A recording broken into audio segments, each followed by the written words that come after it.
Guys, this is Brick President from A. Today we have another RC review for you. This is our WPL B-36. You see it's a 6-wheel drive Ural military truck. I thought it looked pretty cool. It was really cheap. It was only like $30–40 around that price range. So we thought, oh, this is going to be a pretty cool truck. And this is when we first started getting into RC. This is one of our first RC vehicles that we've ever bought. So we watched some reviews on this beforehand, and there's a lot of reviews out there where you see this thing crawling over all kinds of crazy rocks and through mud and stuff. So we were just like, wow, we got to get that because it looks pretty dang cool.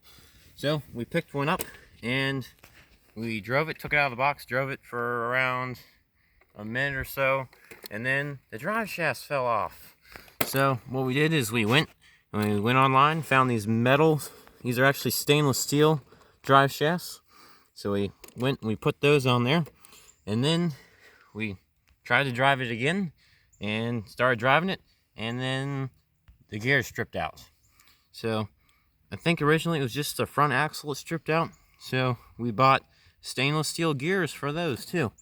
But then we went to drive it and it was doing pretty good, but it just kind of seemed to lack a little bit of power.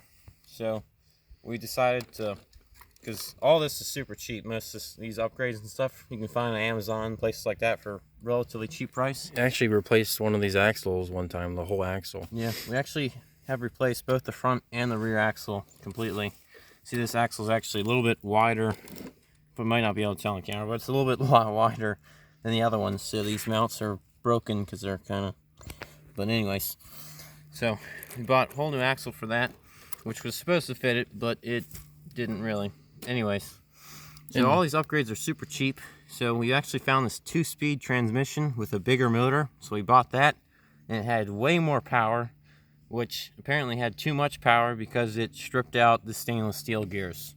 And the original drive shafts weren't even tapped. No, they were just held on by friction. Pressed on to the pinion there. Yeah, when you buy this originally, this thing's going to come with plastic drive shafts that aren't even glued on or anything. They're just held on with friction.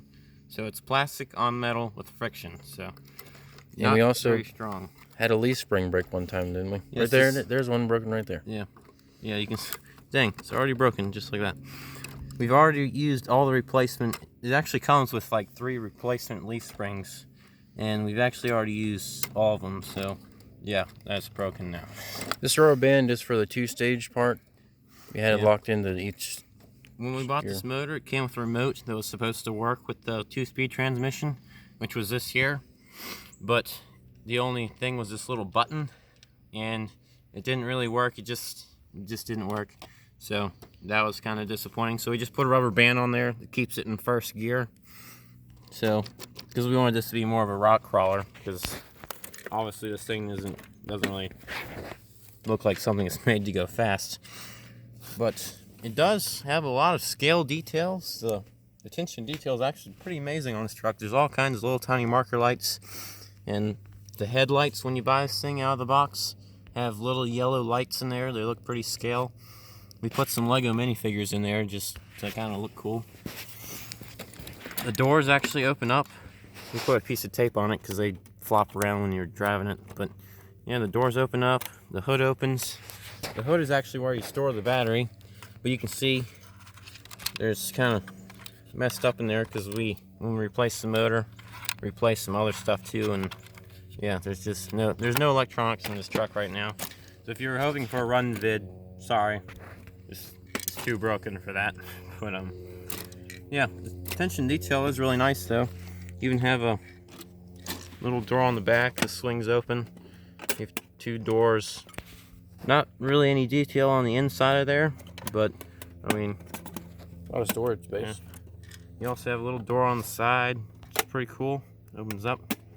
Have some like tanks under here, a gas tank. Which wasn't there something that fell off when we were driving it? We found it. Yeah, we found that this piece right here, when you're driving this thing around, this little part tends to separate from the other little plastic piece that's attached to the frame. It likes to fall off, and it's really easy to lose if you're not really paying attention. So just take a note of that.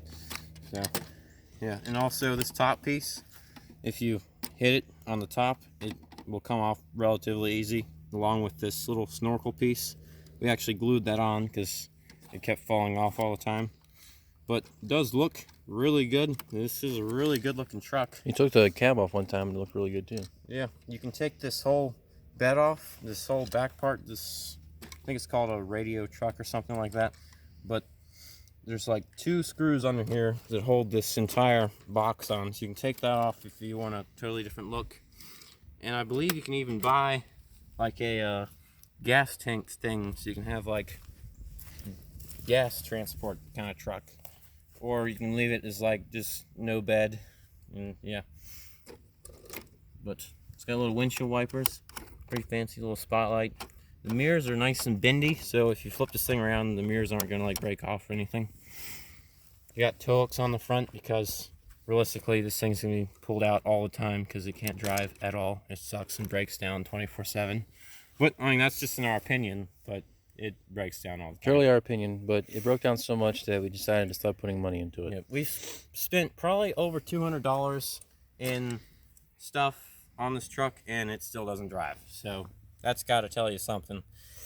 But anyways, we just wanted to make a really quick video on this, just to let you all know what we thought of it. But we have been told that WPL has been improving their quality control and making a lot better vehicles, but we haven't yet to seen that yet. But we honestly haven't really got the nerve to buy another one. No, not after our first experience. But of course, this is just all our opinions, our personal experiences with this particular vehicle. But recommended from us, if you have around $100 or so, don't buy this. Go and save up like $50 more or so and go buy like a Everest 10 by Red Cat or something like that. Or WL Toys. Yeah, WL Toys makes some really, really great entry-level hobby RC cars that are really cheap, like around $80 or so, even cheaper than that. So yeah, just don't waste your time on this truck. In our opinion, don't waste your time on this truck. But the body is really cool. So we do have to give it props for that. It does look absolutely amazing, but performance wise, this thing is gonna let you down sometimes. Alright, well that's pretty much gonna end our video. This thing, when it was working, it would crawl pretty relatively good until something broke, and then you'd have to wait a little bit. But definitely looks really good, but that's about it. The 6-wheel drive was really cool. Yeah, it's quite sad, honestly, that it didn't work as well as how you tend to see it work in most videos. But just thought we'd make a quick video on it, and hope you guys enjoyed and found it maybe a little bit helpful. So stay tuned and leave a like and subscribe. Check out our other channel, Undead Bros, in for one, if you like videos about guns and that kind of thing.